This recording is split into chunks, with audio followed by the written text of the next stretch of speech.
नमस्कार। स्वागत है आपका स्प्रेड पीस में। आज सुनिए मुंशी प्रेमचंद की लिखी कहानी अनाथ लड़की। सेठ पुरुषोत्तम दास पूना की सरस्वती पाठशाला का मुआयना करने के बाद बाहर निकले तो एक लड़की ने दौड़कर उनका दामन पकड़ लिया।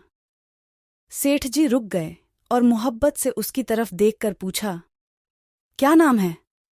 लड़की ने जवाब दिया, रोहिणी। सेठ जी ने उसे गोद में उठा लिया और बोले, तुम्हें कुछ इनाम मिला?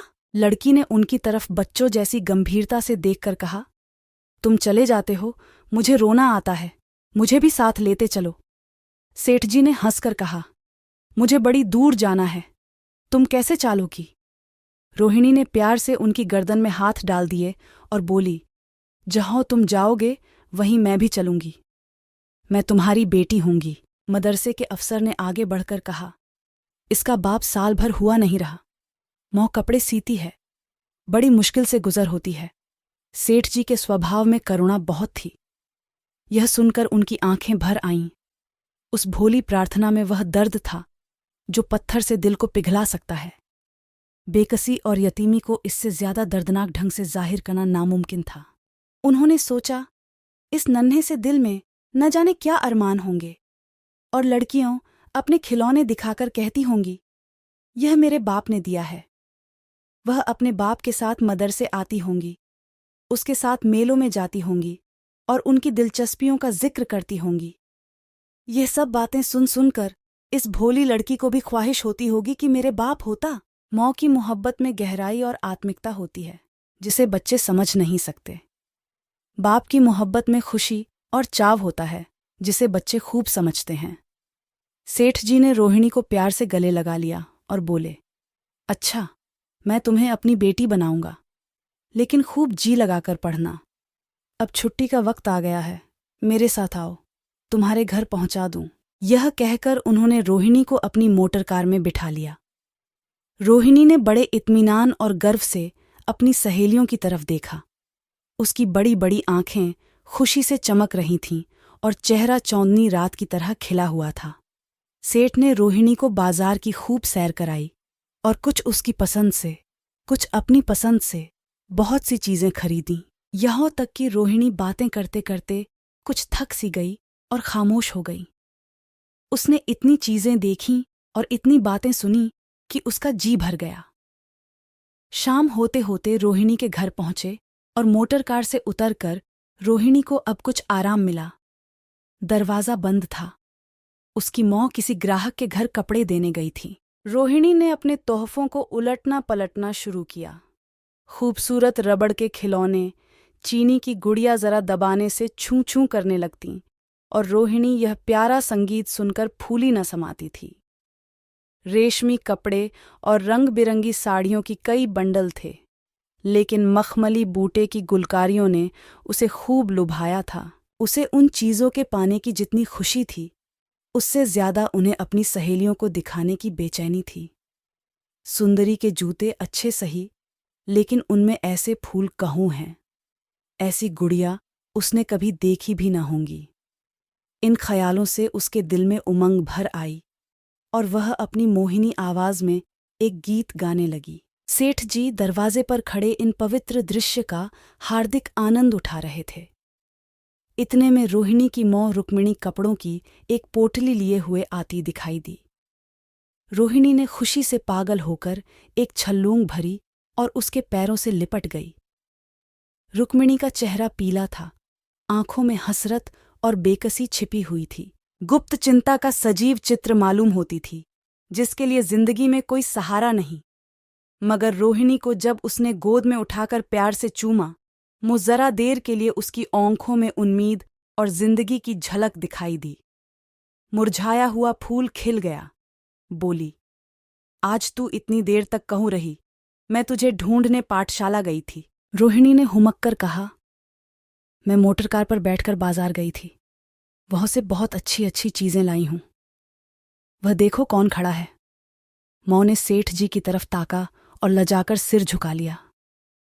बरामदे में पहुंचते ही रोहिणी मौ की गोद से उतरकर सेठ जी के पास गई और अपनी मौ को यकीन दिलाने के लिए भोलेपन से बोली, क्यों, तुम मेरे बाप हो ना?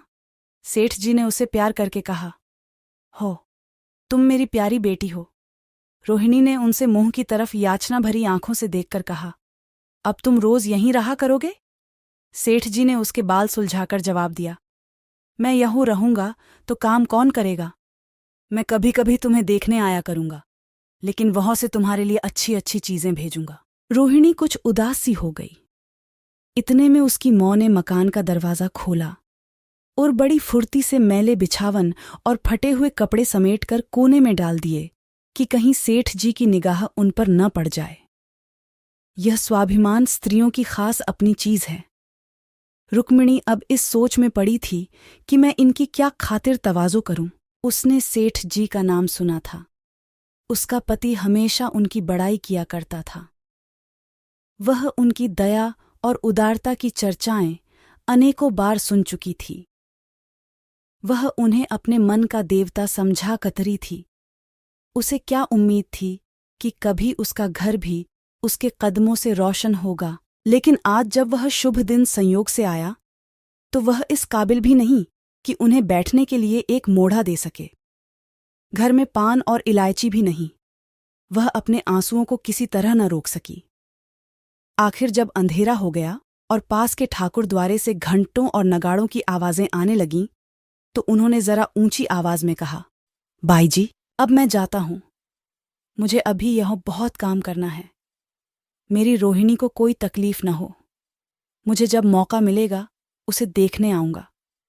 उसके पालने पोसने का काम मेरा है और मैं उसे बहुत खुशी से पूरा करूंगा। उसके लिए अब तुम कोई फिक्र मत करो। मैंने उसका वजीफा बौंध दिया है और यह उसकी पहली किस्त है।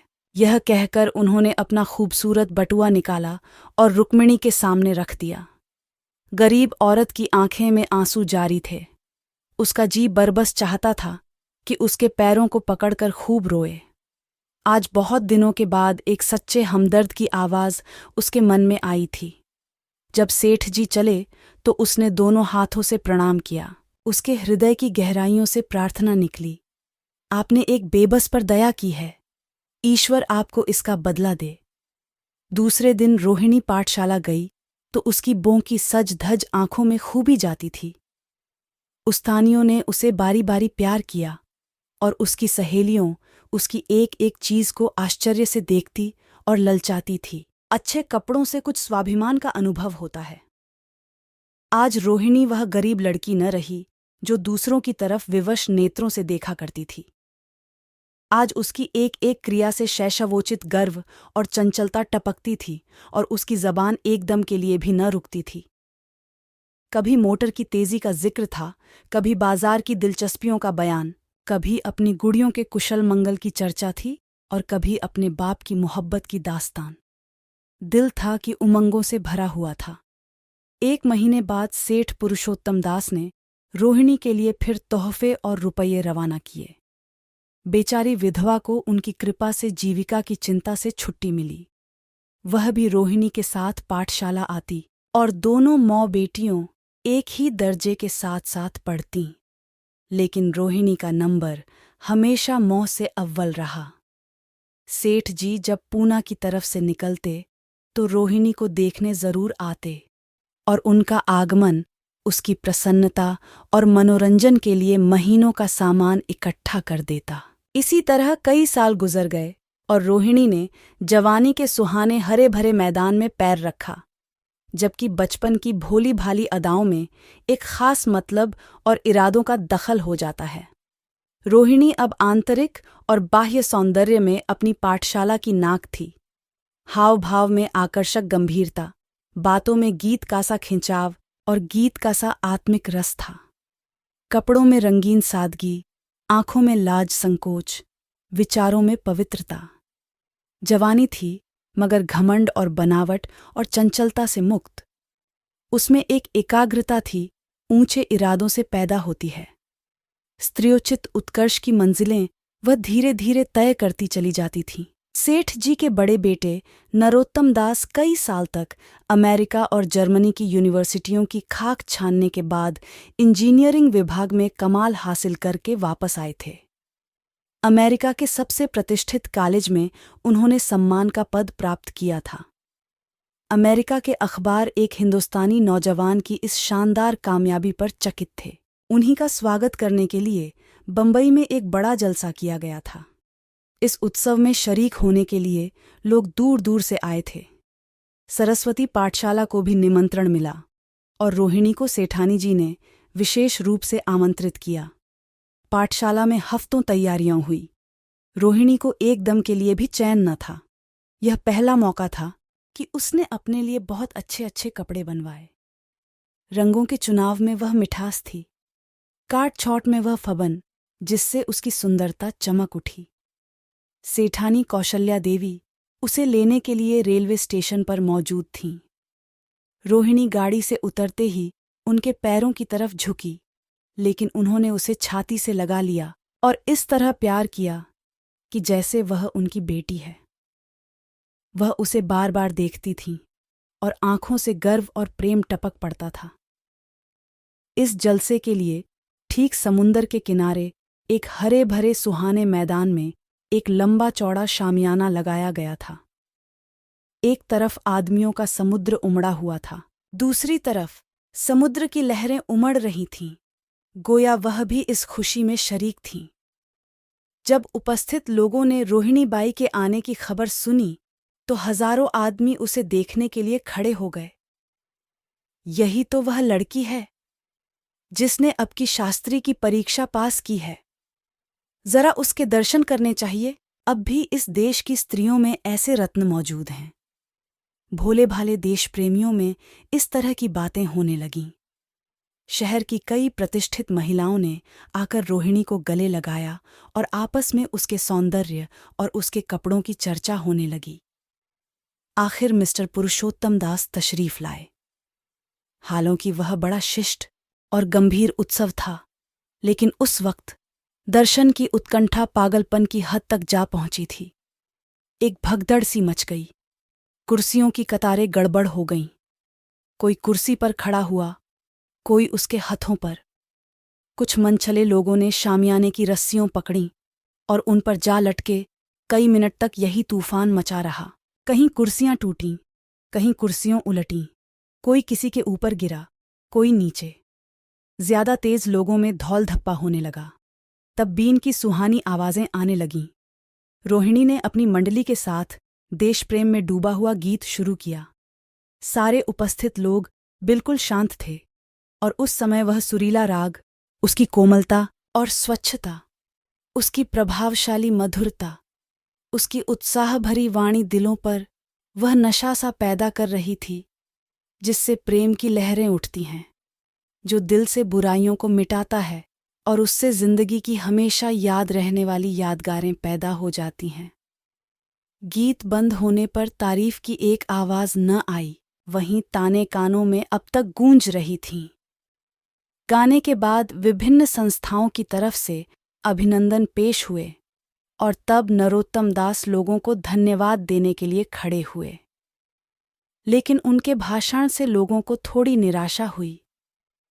यों दोस्तों की मंडली में उनकी वक्तृता के आवेग और प्रवाह की कोई सीमा न थी, लेकिन सार्वजनिक सभा के सामने खड़े होते ही शब्द और विचार दोनों ही उनसे बेवफाई कर जाते थे।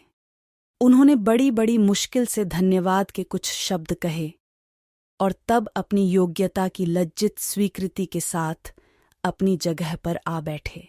कितने ही लोग उनकी योग्यता पर ज्ञानियों की तरह सिर हिलाने लगे। अब जलसा खत्म होने का वक्त आया। वह रेशमी हार जो सरस्वती पाठशाला की ओर से भेजा गया था, मेज पर रखा हुआ था। उसे हीरो के गले में कौन डाले? प्रेसिडेंट ने महिलाओं की पंक्ति की ओर नजर दौड़ाई।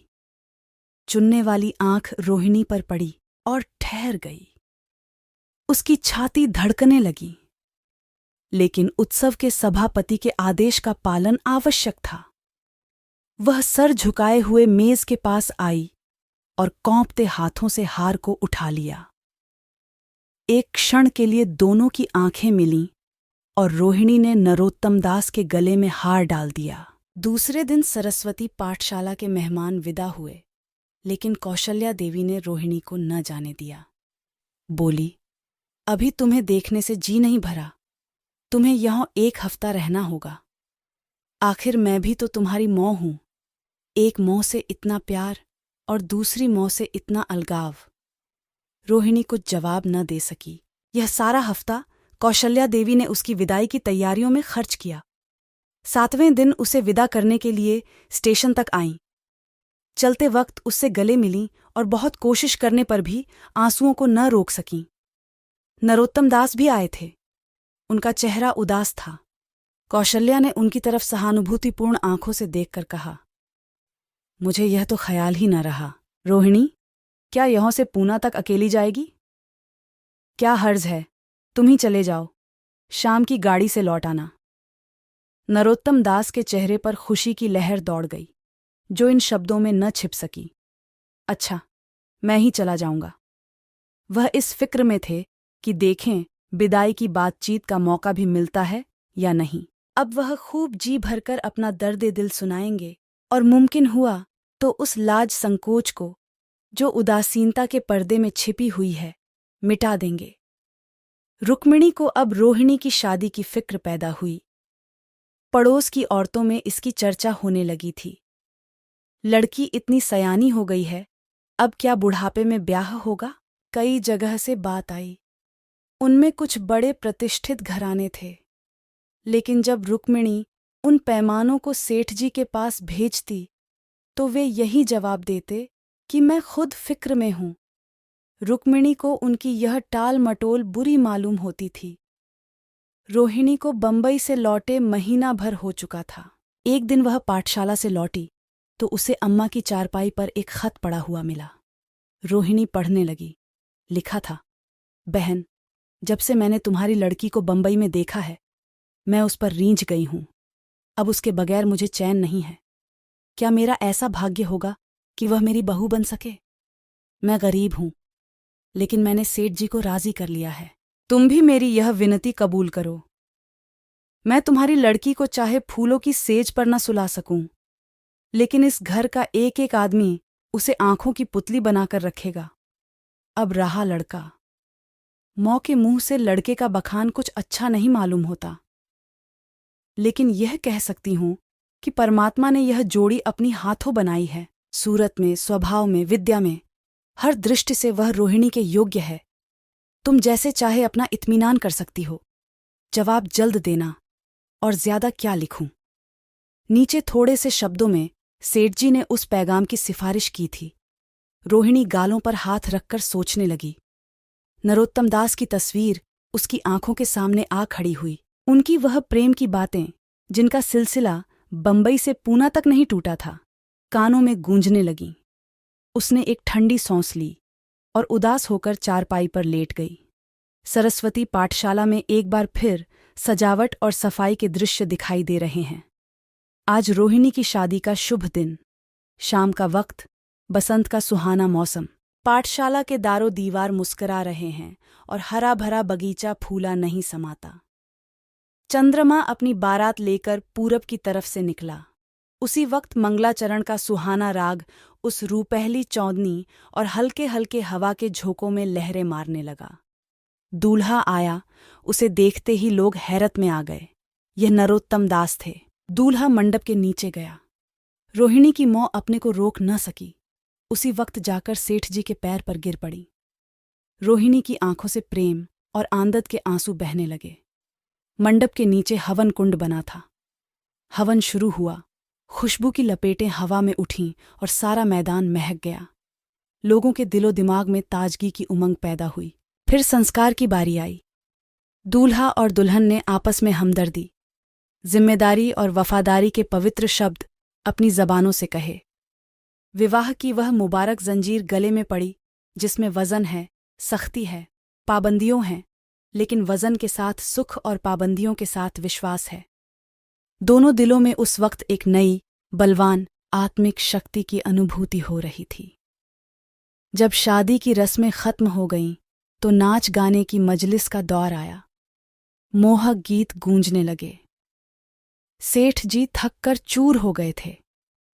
जरा दम लेने के लिए बागीचे में जाकर एक बेंच पर बैठ गए। ठंडी ठंडी हवा आ रही थी। एक नशा सा पैदा करने वाली शांति चारों तरफ छाई हुई थी। उसी वक्त रोहिणी उनके पास आई और उनके पैरों से लिपट गई। सेठ जी ने उसे उठाकर गले से लगा लिया और हंसकर बोले, क्यों? अब तो तुम मेरी अपनी बेटी हो गई। आप सुन रहे थे मुंशी प्रेमचंद की लिखी कहानी अनाथ लड़की।